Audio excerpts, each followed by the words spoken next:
Okay, आज जो topic हम लोगों ने देखना है वो बेसिकली आपके पास है स्टेशनरी वेव्स। स्टेशनरी वेव्स को हम लोग स्टैंडिंग वेव्स भी कहते हैं। तो कोई आइडिया है स्टेशनरी वेव्स या स्टैंडिंग वेव्स क्या होती हैं? स्टैंडिंग वेव्स नाम से भी पता लग रहा है, स्टेशनरी भी, रुका हुआ। जब भी हम मोशन के बारे में भी बात करते हैं तो हम मोशन के बारे में बात करते हैं, किसी भी बॉडी के बारे में बात करते हैं तो हम कहते हैं या तो वो रेस्ट पे है और स्टेशनरी है। ठीक है, स्टेशनरी है या रेस्ट पे है या वो बॉडी मोशन में है। ठीक है, तो जब भी हमारे पास रेस्ट का कॉन्सेप्ट आता है तो उसके साथ हम क्या वर्ड यूज कर रहे होते हैं? स्टेशनरी। स्टेशनरी भी क्या होता है? एक तो स्टेशनरी वो होती है ना जो आप लोग जब न्यू क्लास स्टार्ट होती है तो बड़े खुशी खुशी जाते हो, न्यू पेन लेना है, न्यू जर्नल लेना है, फिर उसके स्टार्टिंग के ही 2-3 पेजेस पे बड़े खुशी खुशी अच्छी अच्छी राइटिंग में लिखते हो और फिर वो सब खत्म हो जाता है। तो ये वो वाली स्टेशनरी नहीं है। ये स्टेशनरी मीन्स रुका हुआ। ठीक है, रेस्ट हो गया, स्टेशनरी हो गया। तो हम अब देखेंगे कि हमारे पास स्टेशनरी और स्टैंडिंग भी मैं बोलूं तो स्टैंडिंग भी यही होता है ना, खड़ा हुआ है, रुका हुआ है। तो इन वेव्स के बारे में आज हम लोग देखेंगे कि हमारे पास स्टेशनरी या स्टैंडिंग वेव्स क्या क्या होती हैं। अगर मैं कहती हूँ कि मेरे पास कोई भी दो वेव्स है, अगर मैं कहती हूँ कि मेरे पास कोई भी दो वेव्स हैं और इनकी फ्रीक्वेंसी, इनका एम्पलीट्यूड,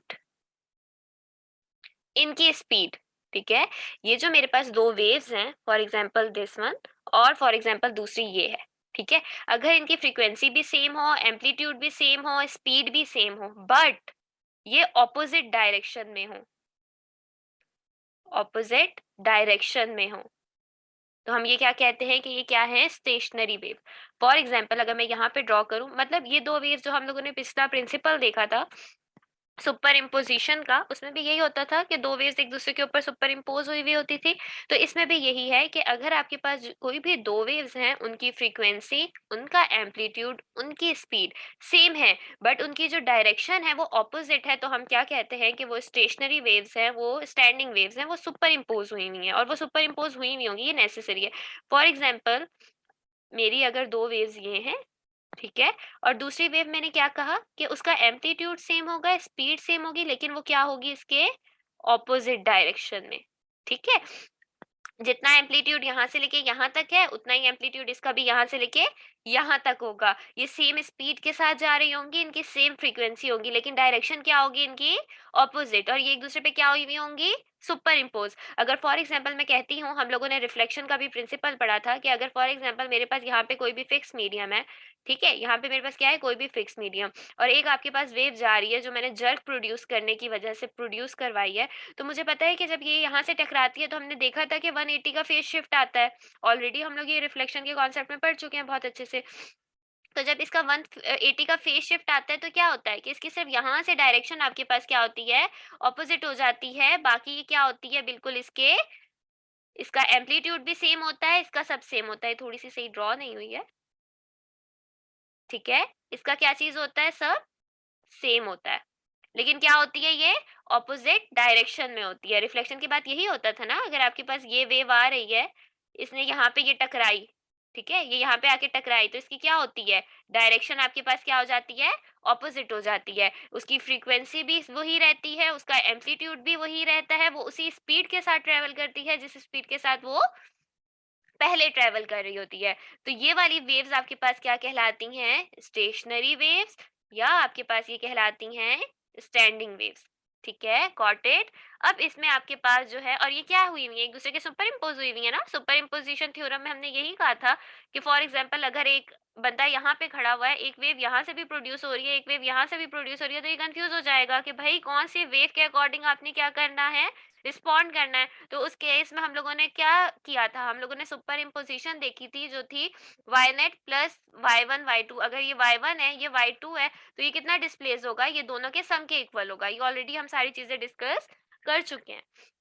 तो स्टेशनरी वेव समझ आ गया कि स्टेशनरी वेव हमने ये सीखा कि आपके पास स्टेशनरी वेव क्या है। स्टेशनरी वेव ये है कि अगर आपके पास दो waves same frequency, same speed, same amplitude के साथ मूव कर रही हैं, लेकिन उनकी डायरेक्शन ऑपोजिट है, तो वो आपके पास क्या कहलाती हैं? वो आपके पास स्टेशनरी वेव्स कहलाती हैं। ये तो अब हमने देख लिया। अब हमारे पास स्टेशनरी वेव्स में नोड्स और एंटी नोड्स का कॉन्सेप्ट है। अब हम ये देख लेते हैं। पहले हम एक खूबसूरत सी वेव ड्रॉ करने की कोशिश करते हैं। आप लोगों की मैम की जो है ड्राइंग इतनी अच्छी नहीं है, इसलिए उनसे खूबसूरत वेव ड्रॉ नहीं होगी। लेकिन उन्होंने किसी हद तक कोशिश की है, ठीक है? थोड़ी-थोड़ी खूबसूरत है। सही है। अब हमने ये देखना है कि हमारे पास, हमने कहा कि जब हमारे पास स्टेशनरी वेव होती है या अगर हमारे पास सुपर इम्पोजिशन ऑफ वेव्स भी हो रहा है, तो आपके पास 2 कॉन्सेप्ट्स आते हैं। एक आपके पास कॉन्सेप्ट आता है नोड्स का, और जो दूसरा आपके पास कॉन्सेप्ट होता है वो एंटी नोड्स होता है, ठीक है? एंटी अगर हम देखें तो उसके ऑपोजिट कुछ-कुछ मेक सेंस कि क्या है। अगर मैं नोड्स को डिफाइन करूँ तो बच्चे, मैं नोड्स को डिफाइन करती हूँ कि अगर आपके पास वो वाले पॉइंट्स होते हैं nodes, points on stationary waves with zero amplitude, with zero amplitude. अब एम्पलीट्यूड क्या होता है हमारे पास, हम ऑलरेडी देख चुके हैं कि फॉर एग्जांपल अगर आपके पास ये एक वेव है, ये आपके पास एक वेव जा रही है, ठीक है? तो यहाँ से लेके यहाँ तक इसका डिस्टेंस, इस वेव का यहाँ से लेके यहाँ तक डिस्टेंस क्या कहलाता है, उसका एम्पलीट्यूड। तो हमने ये देखा कि नोड्स वो पॉइंट होंगे स्टेशनरी वेव के जहाँ पे आपके पास क्या हो, एम्पलीट्यूड जीरो हो। मैं यहाँ पे देख रही हूँ, यहाँ से यहाँ पे इसका एम्पलीट्यूड है, यहाँ से लेके यहाँ पे भी एम्पलीट्यूड है, यहाँ पे कम एम्पलीट्यूड है, यहाँ पे ज्यादा हो रहा है, यहाँ पे कम हो रहा है, इसी तरह यहाँ पे कम एम्पलीट्यूड है, यहाँ पे ज्यादा हो रहा है, यहाँ पे कम हो रहा है, यहाँ पे एम्पलीट्यूड है। लेकिन ये वाले जो आपके पॉइंट्स है जहाँ पे ये दोनों आप इसमें कोलाइड कर रहे हैं, क्या यहाँ पे कोई एम्पलीट्यूड है? यहाँ पे कोई एम्पलीट्यूड नहीं है। तो ये वाले पॉइंट्स आपके क्या कहलाएंगे, नोड्स। ये वाले पॉइंट्स आपके क्या होंगे, नोड्स, ठीक है? अब हम देख लेते हैं कि एंटी नोड्स क्या है। पहले हम इसकी डेफिनेशन लिख लेते हैं कि एंटी नोड्स क्या होते हैं, फिर हम अपनी फिगर से भी देख लेंगे कि ये आपके पास क्या है। एंटी नोड्स को अगर मैं डिफाइन करूं तो ये वो वाले पॉइंट्स होते हैं स्टेशनरी वेव के, points of stationary wave with maximum amplitude. हमने पहले कहा था कि आपके पास वो पार्ट वेव का, वो वाला पॉइंट स्टेशनरी वेव का जहां पे आपके पास एम्पलीट्यूड क्या हो जाए, आपका एम्पलीट्यूड जीरो हो जाए। और हमने ये देखा था कि यहाँ पे कोई भी एम्पलीट्यूड नहीं है, कोई भी हाइट नहीं है, ठीक है? एम्पलीट्यूड को अगर आप सिंपल और आसानी से समझना चाहो, इट्स बेसिकली हाइट दो वेव्स की, ठीक है? तो यहाँ पे दोनों आपस में कोलाइड कर रहे हैं, तो हाइट तो जीरो हो गई, तो ये एम्पलीट्यूड भी जीरो हो गया। ये आपके पास नोट आ गया। लेकिन मैक्सिमम एम्पलीट्यूड क्या है? मैं अगर अपनी ये वेव दोबारा से ड्रॉ करूं खूबसूरत सी, ठीक है? मैं कह रही हूँ यहाँ पे भी एम्पलीट्यूड है, ठीक है? यहाँ पे भी कुछ ना कुछ एम्पलीट्यूड है, यहाँ पे भी कुछ ना कुछ एम्पलीट्यूड है, यहाँ पे भी कुछ ना कुछ एम्पलीट्यूड है, और यहाँ पे भी कुछ ना कुछ एम्पलीट्यूड है। तो क्या ये सारे एंटी नोड्स होंगे? ये सारे एंटी नोड्स नहीं होंगे। जहां पे मैक्सिमम आपके पास एम्पलीट्यूड होगा, जो मिड में होगा, ठीक है? किसी भी वेव के मिड में, क्योंकि जब आप वेव को ड्रॉ करते हो ना, ये यूं ऊपर जा रही होती है, ये ऐसे ऊपर जाती है और फिर नीचे आती है, ये ऐसे ऊपर जाती है और फिर नीचे आती है। तो ये जो पीक पॉइंट इसका होगा, जहां पे आपके पास एम्पलीट्यूड क्या होगा, मैक्सिमम, वो वाला पॉइंट आपके पास क्या कहलाएगा, एंटी नोड। यहाँ पे भी है आपके पास एम्पलीट्यूड, मुझे पता है कि यहाँ पे भी एम्पलीट्यूड हाइट है, लेकिन यहाँ पे हाइट कम है, यहाँ पे भी हाइट है, यहाँ पे भी हाइट है, यहाँ पे भी एम्पलीट्यूड है, यहाँ पे भी, ये सारा एम्पलीट्यूड है। लेकिन हमने बात की कि जहाँ पे मैक्सिमम होगा, और मुझे पता है कि बीच में जो आपकी वेव जाती है वो पीक पे जाती है। तो ये वाला पॉइंट यहाँ से लेके यहाँ तक क्या होगा, आपके पास मैक्सिमम होगा, और ये वाला पॉइंट आपके पास कहलाएगा एंटी नोड, ठीक है? आप जो नोड को रिप्रेजेंट करते हो वो आप एन से करते हो, जो आप एंटी नोड को रिप्रेजेंट करते हो वो आप किससे करते हो, ए से। तो यहाँ से लेके यहाँ तक ए होगा, ठीक है? समझ आ रहा है बच्चे?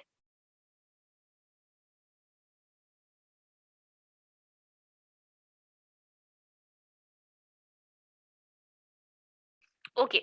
अब हमने देख लिया स्टेशनरी वेव्स क्या थी, हमने देख लिया नोड्स क्या थे, हमने देख लिया एंटी नोड्स क्या थे, ठीक है? अब हम एक, मैं फिर से ये अपनी वेव ड्रॉ करती हूँ, तो ये मुझे इतनी मुश्किल लगती हैं,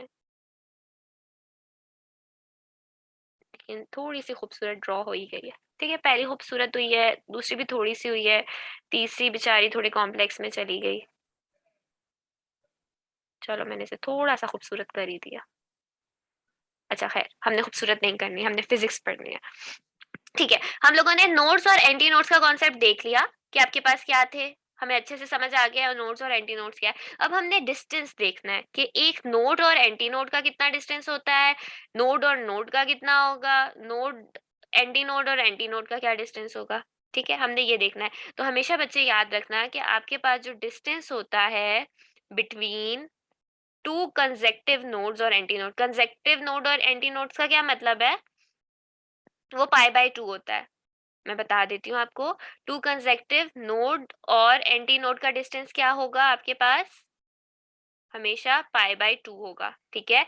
और दूसरा है आपके पास कि जब आपके पास डिस्टेंस बिटवीन नोड और एंटी नोड, नोड और एंटी नोड का कितना होगा,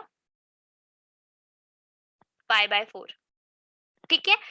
अब सिंपली मैं एक को कंसीडर कर लेती हूँ, एक सिर्फ फुल वेव को कंसीडर कर देती हूँ, ठीक है।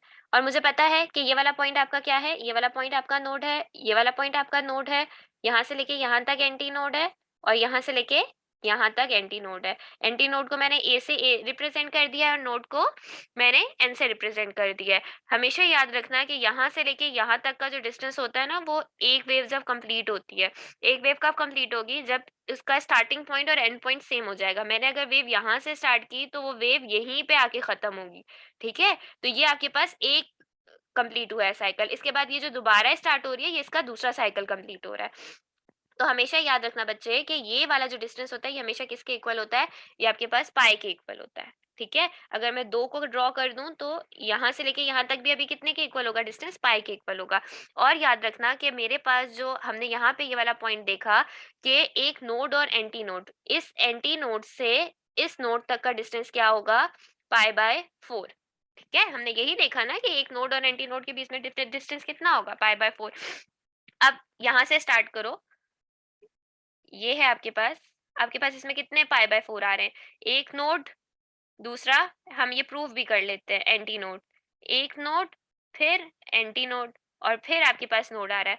तो यहाँ से लेके यहाँ तक का डिस्टेंस आपके पास हो गया π/4। हमने यही कहा था ना कि एक नोड और एंटी नोड का डिस्टेंस कितना होगा, π/4, ठीक है। तो एक नोड से एंटी नोड का डिस्टेंस आ गया π/4, फिर एंटी नोड और नोड का डिस्टेंस आ गया π/4, फिर नोड और एंटी नोड का डिस्टेंस आ गया π/4, फिर एंटी नोड और नोड का डिस्टेंस आ गया π/4, यही आया ना। अब इसको सॉल्व करो तो हमारे पास क्या आता है, इसको अगर मैं सॉल्व करूं तो ये आपके पास कितने π/4 हो गए हैं, 4 π/4, है ना। 4 एलसीएम ले लिया, 1 π, 2 π, 3 π, 4 π, 4 π, ठीक है। पाई से पाई कैंसिल तो आ गया पाई, और हमने पहले ही कह दिया था कि यहाँ से लेके यहाँ तक का डिस्टेंस क्या होता है, पाई, ठीक है।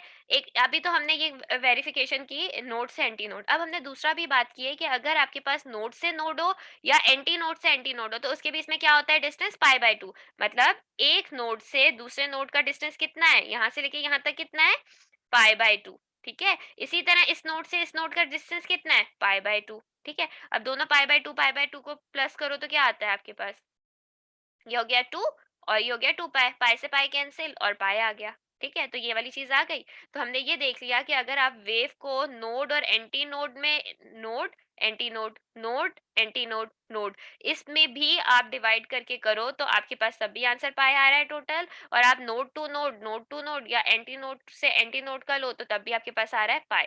तो आपको ये पता होना चाहिए कि नोड से नोड का डिस्टेंस आप लेते हो π/2 और नोड से एंटी नोड लेते हो π/4। यहाँ तक बच्चे कोई प्रॉब्लम, हम एक दफा आपकी बुक भी खोल लेते हैं, ये रही, ठीक है। यहाँ पे ये सारा कॉन्सेप्ट, ये जो मैंने आपको π/4 और π/2 का कॉन्सेप्ट सारा बताया, ये आई गेस आपकी बुक में नहीं लिखा हुआ, लेकिन फॉर एक्स्ट्रा इन्फॉर्मेशन इसमें सिर्फ आपको ये बताया हुआ है कि एंटी नोड्स कौन से होंगे और नोड्स कौन से होंगे, ठीक है। ये नोड्स और एंटी नोड्स आपको बताए मैं, इतना डिटेल में आपको नहीं बताया हुआ, लेकिन अच्छा है कि आप लोगों को ये पता होना चाहिए। गॉट इट, π/4 π/2 वाली कहानी अच्छे से समझ आ गई ना, क्योंकि वो आपकी बुक में नहीं है। अब हमारे पास जो नेक्स्ट कॉन्सेप्ट है वो है how sound is produce. Sound कैसे प्रोड्यूस होता है, मैं बोल रही हूँ तो ये कैसे प्रोड्यूस हो रहा है, मैं ड्रम बजा रही हूँ तो कैसे प्रोड्यूस हो रहा है, साउंड प्रोड्यूस ही कैसे हो रहा है, हमने ये वाला देखना है। अब आप लोगों की वेव्स खत्म हो गई, वेव्स से थोड़ी बहुत जान छूट गई, अब हमने आना है साउंड पे, ठीक है। अब साउंड को जो है हमने अच्छे से स्टडी करना है कि साउंड किस तरह प्रोड्यूस हो रहा है और ये सारी चीजें। तो अब हमारा जो टॉपिक है वो है हाउ साउंड इज प्रोड्यूस्ड, आखिर ये बन ही कैसे रहा है, ठीक है। अगर मैं बहुत इजी तरीके से आपको समझाना चाहूँ तो मैं ये बोलूंगी कि जब भी आपका कोई भी मैटर बैक और फोर्थ मूव करे, बैक एंड फोर्थ मूव करे, तो वाइब्रेशन प्रोड्यूस होती है, वाइब्रेशन प्रोड्यूस होती है, तो आपके पास साउंड प्रोड्यूस होता है। अब मैंने ये क्या बोला है? कुछ समझ नहीं आया? कोई मसला नहीं है, मैं बताती हूँ। बैक और फोर्थ क्या होता है? अगर मैं सिंपल पेंडुलम की बात करूँ, आप लोगों ने पढ़ा भी होगा आई गेस 9-10 में। 10 तो अभी आप लोगों की 9 में पढ़ा होगा। एक पेंडुलम होता है, सिंपल हार्मोनिक मोशंस वगैरह ये सब पढ़ा होगा। पेंडुलम में क्या होता है कि आपका पेंडुलम यहाँ से यहाँ पे मूव करता है, यहाँ से यहाँ पे मूव करता है, ऐसे ही मूव करता रहता है, लेकिन अपनी मेन पोजीशन पे आके रुक जाता है। ठीक है? तो ये जो इसकी मोशन है, ये क्या है? Back and fourth. इसी तरह जो सीसॉ होता है, वो आप जब झूला ले रहे होते हो तो एक बच्चा ऊपर जा रहा होता है, दूसरा नीचे आ रहा होता है, दूसरा नीचे आ रहा होता है, पहला ऊपर जा रहा होता है। तो ये भी सारी मोशन क्या है आपके पास? Back and fourth. तो कभी जब भी आपका मैटर बैक और फोर्थ मूव करे, वो कभी आगे कभी पीछे, कभी आगे कभी पीछे, तो उसकी वजह से जो है आपकी एक थरथराहट, वाइब्रेशन प्रोड्यूस होती है, और उस वाइब्रेशन की वजह से आपके पास साउंड प्रोड्यूस होता है। हम ये प्रॉपर एक एग्जांपल से समझते हैं कि मैंने क्या फारसी बोली है, मैम क्या बोल रही हैं, वो हम एक एग्जांपल से देखते हैं। फॉर एग्जांपल आपके पास ये एक ड्रम है, ठीक है? कंसिडर इट कि ये ड्रम है। आई नो बहुत मुश्किल है ये, लेकिन फिर भी आप कंसीडर कर लो कि ये ड्रम है। ठीक है? ड्रम में आपके पास क्या होता है? आपके पास फॉर एग्जांपल मैं कहती हूँ यहाँ पे एक स्टिक है जिससे मैं इसको जो है बजा रही हूँ, और आपके पास मुझे पता है जब मैं बजा रही होती हूँ तो क्या हो रहा होता है? साउंड प्रोड्यूस हो रहा होता है। अब हम ये देखते हैं कि ये साउंड प्रोड्यूस कैसे होता है। ठीक है? यहाँ पे क्या होता है कि आपके पास एक स्किन होती है, ड्रम की आपके पास क्या होती है? आपके पास ड्रम की क्या होती है? स्किन होती है।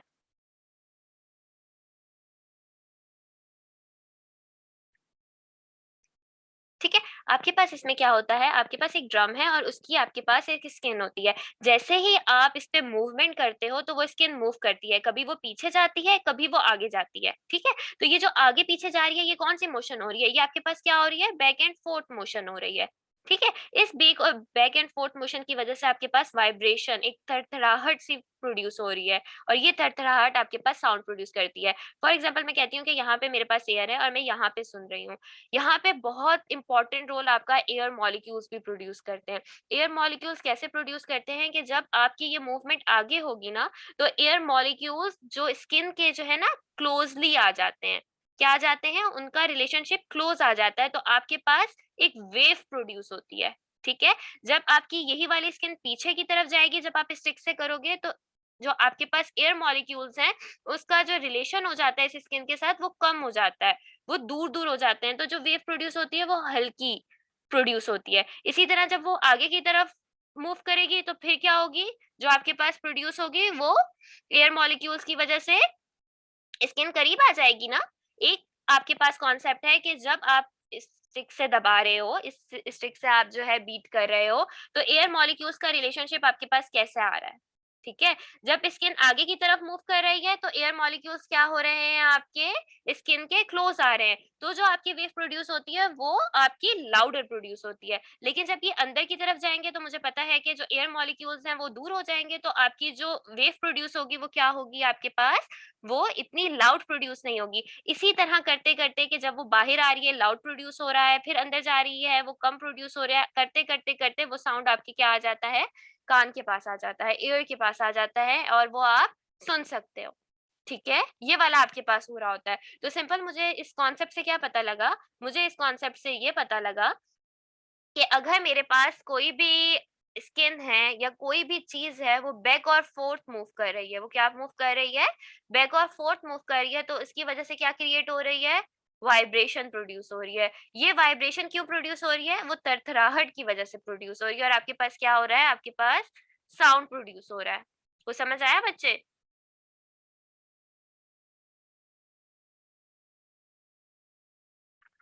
अंशु बेटा समझ आया?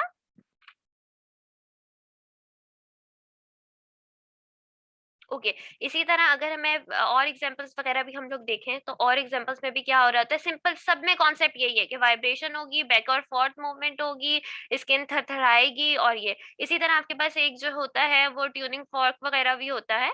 उसमें क्या होता है कि वो इस तरह होता है, इस तरह करके होता है। ठीक है? इसे आप लोग कहते हो वाइब्रेटिंग ट्यूनिंग फॉर्क। इसमें क्या होता है कि ये जब आप फॉर एग्जांपल इसको किसी भी स्किन वगैरह या किसी भी चीज के साथ क्या कर रहे हो, आप जोर से मार रहे हो इससे, तो क्या होता है? ये ना ऐसे-ऐसे वाइब्रेट करना शुरू होता है, और जब वाइब्रेट होगा तो आपको पता है कि जब आप उसे मारोगे तो साउंड प्रोड्यूस होगा। तो ये साउंड कैसे प्रोड्यूस हो रहा होता है? क्योंकि यहाँ पे वाइब्रेशन आ रही होती है आपकी। ठीक है? इस तरह। और ये प्रूफ कैसे होता है कि अगर फॉर एग्ज़ाम्पल मैं इसी को किसी ग्लास ऑफ वाटर में रख लूँ, तो आपके जो वाटर ड्रॉपलेट्स हैं ना वो निकलेंगे। इसकी वजह इससे ये पता लगता है कि इसकी कोई न कोई मूवमेंट हो रही है। इसी तरह अगर फॉर एग्ज़ाम्पल मैं अपने ड्रम को इस वाली पोज़ीशन में रखूँ और इसके ऊपर कुछ पेपर्स रख दूँ, तो जब मैं अपने जो भी किसी चीज़ से इसको बीट कर रही हूँ, तो वो जो आपके पेपर होंगे ना, वो कभी ऊपर उड़ेंगे, कभी नीचे आएँगे, कभी ऊपर उड़ेंगे, कभी नीचे आएँगे। तो इससे मुझे क्या पता लग रहा है कि इसकी बैक एंड फोर्थ मूवमेंट हो रही है। ओके, ये है। इसी तरह वाटर ड्रॉपलेट भी है। अगर मैं कहूँ स्पीकर वगैरह आपके पास होते हैं, अक्सर आपने मोबाइल फ़ोन पे इस तरह का ये तो एरो सा बन गया, ऐसे करके होता है। ऐसे करके देखा होगा, ठीक है? ऐसे-ऐसे स्पीकर सा बना हुआ होता है। इसमें भी क्या होता है, इसमें भी ये होता है कि आपकी ये वाली जो स्किन होती है, ये डायफ्राम कहलाती है। बहुत पतली सी स्किन होती है, ठीक है? इसमें भी यही होता है कि ये वाली स्किन थरथराहट वाइब्रेशन प्रोड्यूस करती है और आपका क्या होता है, साउंड प्रोड्यूस होता है। और आपकी मोशन क्या होती है आपके पास, टू एंड फ्रो मोशन होती है। ओके? जो माइक्रोफ़ोन्स हो गए अच्छा, सबसे जो इम्पोर्टेंट चीज़ है ना, मैं आपको बताऊँ, मैं माइक तो खुला हुआ ही है। अच्छा, आप जब बोल रहे हो, मैं जब बोल रही हूँ, मैं बात कर रही हूँ, तो आप अपने गले के ऊपर हाथ रखो। आप अपने गले के ऊपर हाथ रखोगे ना, तो आपको वाइब्रेशन फ़ील होगी। कभी आपका जो थ्रॉट है, वो ऊपर मूव करेगा, थोड़ा कभी नीचे होगा। ठीक है? वो वाइब्रेशन से फ़ील होगी। जल्दी से फिंगर रखो, तो आपकी ये जो गले से भी साउंड प्रोड्यूस हो रही होती है ना, ये भी टू एंड फ्रो मोशन की वज़ह से हो रही होती है। ये टू एंड फ्रो मोशन हो रही है, वाइब्रेशन प्रोड्यूस हो रही है और साउंड थरथराहट आ रही है और आपके पास क्या हो रहा है? साउंड प्रोड्यूस हो रहा है। समझ आया बच्चे? ओके? तो ये वाले टॉपिक्स थे आज हमारे। इसके बाद आप लोगों का है प्रोपगेशन ऑफ साउंड वेव। वो थोड़ा लंबा टॉपिक है, अगर मैंने स्टार्ट कर दिया तो अभी कवर नहीं हो पाएगा और आपको कुछ भी समझ नहीं आएगा। अब एक दफ़ा हम बुक से देख लेते हैं। यही वाला टॉपिक है, आपकी बुक में भी इसी तरह की एग्ज़ाम्पल्स दी हुई हैं। ये फर्स्ट वाला टॉपिक हो गया, नोड्स और एंटी नोड्स, और अब है हाउ साउंड इज़ प्रोड्यूस्ड। ये आपकी इसी तरह की ये जो टर्निंग फॉर्क ये मैंने आपको जो कंसिडर करवाया है, ये ऐसे ही होता है। जब ये इसके साथ आप ज़ोर से इसको मारोगे, तो क्या होगा, इसकी ये वाली जो चीज़ है वो हिलेंगी। इसमें क्या होगी आपके पास, वाइब्रेशन प्रोड्यूस होगी। ठीक है? जब वाइब्रेशन आपके पास प्रोड्यूस होगी तो आपके पास क्या होगा? आपके पास साउंड प्रोड्यूस होगा। ठीक है? ये आपके पास पूरी एग्ज़ाम्पल दी हुई है, आप देख लेना, और ये बाकी भी चीज़ें दी हुई हैं। सब में आपके पास बेसिकली यही हो रहा होता है। ठीक है? इसके बाद जो आपका है वो है प्रोपगेशन ऑफ साउंड वेव्स। इंशाल्लाह ये हम लोग नेक्स्ट क्लास में करेंगे। ठीक है? कोई सवाल बच्चे?